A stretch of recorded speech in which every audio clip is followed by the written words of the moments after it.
Vamos lá, gente. E aí, o que acontece? Aquele gigante afronta a nação de Israel, exigindo que o rei apresentasse um guerreiro, um combatente, para que tivesse a coragem de guerrear com ele. E aí, o exército que perdesse a batalha serviria de escravo para a nação ganhadora. E todos ali, durante dias, estavam ouvindo aquela afronta daquele gigante, ninguém se manifestava, ninguém se apresentava, ninguém ia ao rei dizer, olha, rei, eu me habilito a guerrear contra o filisteu, porque ele metia medo, não só pela aparência, não só pela altura, mas por todas as suas habilidades e credenciais. Até que um dia, a mando de Jessé, era costumeiro que Davi fosse, vez ou outra, até onde os seus irmãos estavam, que era o exército de Israel, os seus 3 irmãos serviam no exército do rei de Saul, e ele ia levar provisões aos seus irmãos e também saber notícias deles para acalmar o coração dos pais.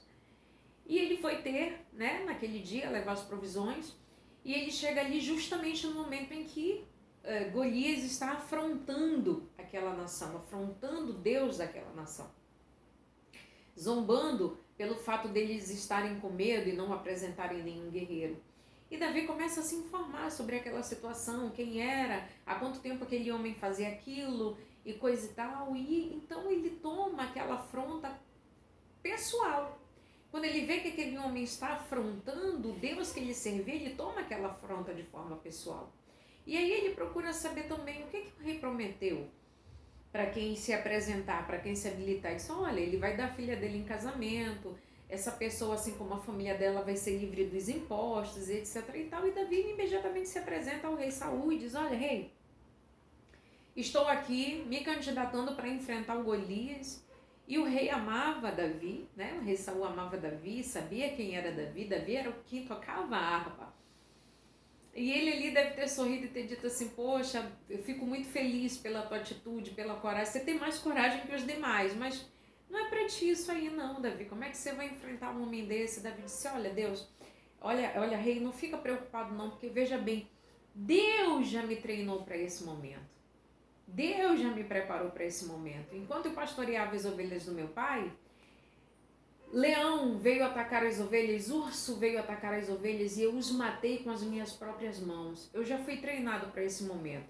Se Deus deu condições de eu matar com as minhas próprias mãos um leão e um urso, o que dirá um gigante? Não vai ser diferente com esse tal de Golias. E aí Saul, impressionado com as palavras de Davi, dá um voto de confiança, né? Credibiliza, vamos lá. E manda colocar toda aquela edumentária daquela armadura, aquela parafernália, e aquilo não cai bem em Davi. Davi fica inquieto, tira tudo e diz, não, rei, eu vou, mas eu vou com naquilo que eu tenho habilidade. E ele tinha apenas um estilingue, aquilo que nós conhecemos como uma baladeira. Pegou, escolheu umas 5 pedrinhas lisas, porque ele não imaginava que ele acertaria na primeira, então ele tinha o plano B, C, D e E, né? Se eu não conseguir na primeira, eu vou na segunda, se não for na segunda, eu vou na terceira. Ele já foi com espírito resiliente, com espírito de perseverança. Não, se não for na primeira, vai na segunda, se não for na segunda, vai na terceira, mas uma hora vai. E ele foi. E quando Golias viu Davi, a Bíblia diz que ele sorriu, né? Tem até um aspecto suave, um aspecto delicado. Zombou da aparência de Davi, da aparência, do tamanho, da estatura. Ele não parecia alguém que era preparado para guerra, para peleja, que teria condições de matar alguém. Mas enfim, e aí ele disse assim mesmo, olha, tu podes fazer a afronta que tu quiser, mas eu estou indo contra ti em nome do Senhor dos Exércitos. E aí não teve como Deus se manter sentado, né, no seu trono. Ele chamou para a peleja aquele a quem ele disse que estava indo em nome do Senhor dos Exércitos. Eu não estou sozinho aqui não. Pode até parecer que eu sou frágil, eu posso até ser, mas tem um que está comigo que é poderoso. E quando ele invoca o nome do Senhor dos Exércitos, ali a Bíblia diz que na primeira tentativa dele, no primeiro tiro com aquele estilingue, aquela pedra crava na fronte de Golias e ele cai. E ao cair, Davi pega a sua própria espada da sua cintura e o decapita. Então Davi é aclamado, né? Porque Davi então conseguiu um feito extraordinário, inusitado, que ninguém imaginava. Ele então vence aquele gigante, derrota aquela nação, aquele exército inimigo que era o exército dos filisteus. E aqui fica mais do que provado que Davi tinha fé. Ele não só era um homem que tinha intimidade com Deus, mas ele era alguém que tinha fé. E aí, para concluir, eu quero te falar também da maturidade espiritual de Davi, e aqui tem 2 textos separados. 1 Samuel 24, do 1 ao 10 e 1 Samuel 26, do 1 ao 12. Os 2 textos retratam a mesma coisa, em circunstâncias diferentes, mas a mesma coisa. Passado o episódio do Golias e do Davi, quando as mulheres começaram a cantar que Saul havia matado X e Davi havia matado X elevado ao cubo, aquilo começou a despertar no coração de Saul ciúme. E ele passou a ver Davi com outros olhos, com os olhos de alguém que poderia usurpar o trono dele. Alguém que se tornaria potencialmente o próximo rei. E aquilo começou a incomodá-lo de tal maneira que ele passa então a perseguir Davi. Perseguiu tanto que Davi precisou fugir da sua nação, do seu país, da sua cidade. Ele viveu durante anos como fugitivo, como estrangeiro em terras estranhas. Ele passou mais de um ano morando no meio dos inimigos. Se você conhece a história, se você não conhece, eu te aconselho a ler todo o livro de 1 Samuel, 2 Samuel, você vai ver o que eu estou falando. Ele passa mais de um ano infiltrado dentro de uma nação inimiga, porque ele sabia que Saul não ia ali matá-lo, não teria coragem de entrar ali para matá-lo. Com costumes estranhos, com deuses estranhos, na tentativa de proteger a sua própria vida. Mas houve 2 oportunidades em que Davi poderia ter matado Saul. E a primeira, ele estava escondido, havia passado a noite dentro de uma caverna com seus valentes. E pela manhã, Saul, já buscando matá-lo, entra nessa caverna sem saber que Davi estava mais para dentro, mais adentro da caverna. E a Bíblia diz que ele foi aliviar o seu ventre, ele foi fazer xixi. Saul foi fazer xixi. E enquanto ele está fazendo xixi, Davi vem muito silenciosamente por trás e corta um pedaço da sua capa. E naquele momento, um dos homens que estavam com ele diz: bendito seja o nome do Senhor, que hoje entregou teu inimigo em tuas mãos. Mas Davi não sentiu de Deus de avançar contra aquele homem, muito embora ele o perseguisse de forma acirrada, ferrenha, violenta. E se fosse o contrário, Saul não pensaria 2 vezes para matar Davi. Mas Davi não faz nada e diz assim: ai de mim, de tocar num ungido, num escolhido de Deus. E quando Saul sai da caverna e ele toma uma determinada distância, Davi diz assim mesmo: olha, rei, grita para ele. E ele nem chamava rei, ele chamava meu pai, para você ver como que era o coração dele em relação a Saul. Ele amava Saul. Ele dizia: olha, meu pai, hoje eu tive a oportunidade de me lançar contra o Senhor, está aqui um pedaço da tua capa, mas eu não fiz. E ali Saul fica emocionado com o que Davi fala e desiste de persegui-lo nesse dia. Mas no capítulo 26, recomeça novamente a perseguição. Saul novamente descobre onde está Davi e vai para lá com seu destacamento, com seu exército. E antes de chegar no local onde ele achava que Davi estava, ele já cansado, eles pernoitam, passam a noite num determinado lugar. E ali Saul deita para dormir. Ao redor de Saul estão os seus líderes oficiais de guerra, os mais valentes, e ao derredor deles o restante dos seus soldados. Davi deita e coloca do lado da sua cabeça a sua espada e o seu cântaro. E a Bíblia diz que Deus faz todos caírem em sono profundo.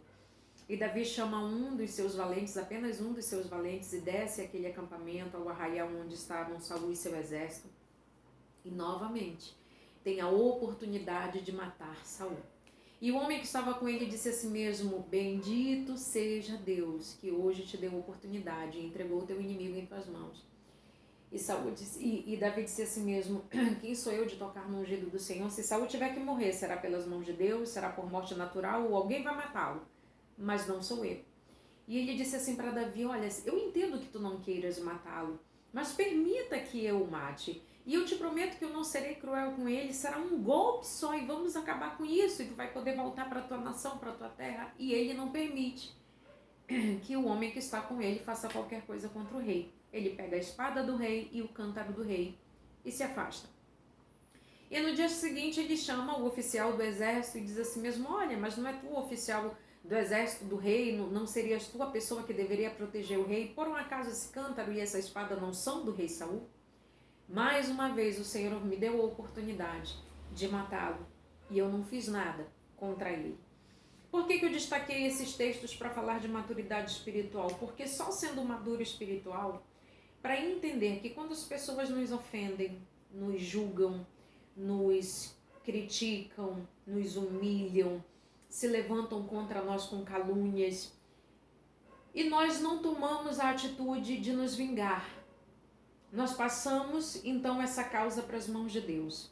Só tendo maturidade espiritual para não agir com a força do nosso próprio braço e entender que a nossa vida está entregue nas mãos de Deus e tudo que tiver que acontecer, o Senhor vai fazer em nosso favor no momento certo, no tempo certo.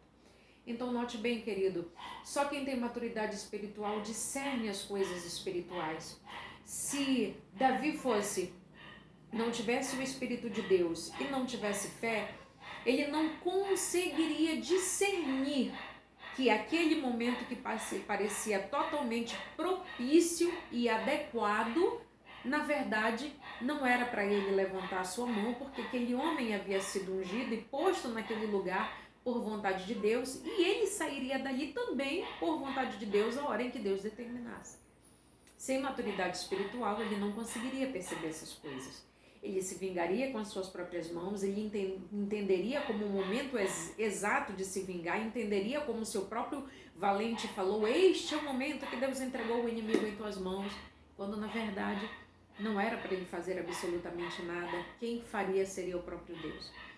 Destaquei Davi como um exemplo dessas três coisas, para te dizer que é possível nós, como servos de Deus, termos todas essas características e essas características nos levarem a uma visão espiritual aberta e aguçada se nós a exercitarmos todos os dias.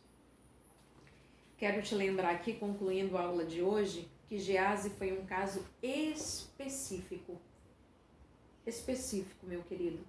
Não pense você que, eu quero que o meu marido tenha a visão espiritual aberta. Eu vou fazer uma oração aqui e ele vai, a partir de hoje, ter toda a compreensão do mundo espiritual. Não, seria muito fácil. Muito fácil. Nós precisamos buscar a visão perfeita que nos permite ver o sobrenatural. Isso só é possível por meio de fé, de intimidade e de maturidade. Lembrando que dentro da questão da intimidade está o jejum, a oração e a leitura bíblica. Eu concluo essa aula dizendo para você, não morra crente Peter Pan. Não morra crente com síndrome de Peter Pan. Crentes que envelhecem em idade, na aparência, mas não amadurecem espiritualmente. O Senhor quer e deseja que cada um de nós venhamos crescer de fé em fé, exercício, de glória em glória, experiência com Deus, glória em glória, entendimento do mundo espiritual, compreensão do mundo espiritual. E essa compreensão do mundo espiritual, ela passa por um processo. Esse processo de discernir as coisas espirituais, de discernir aquilo que Deus está tentando nos falar, está tentando nos mostrar e que vai além do óbvio, que vai além do que o olho natural vê e compreende, que vai além do entendimento meramente humano, ele só é conquistado através de intimidade com Deus, de exercício de fé e de maturidade espiritual.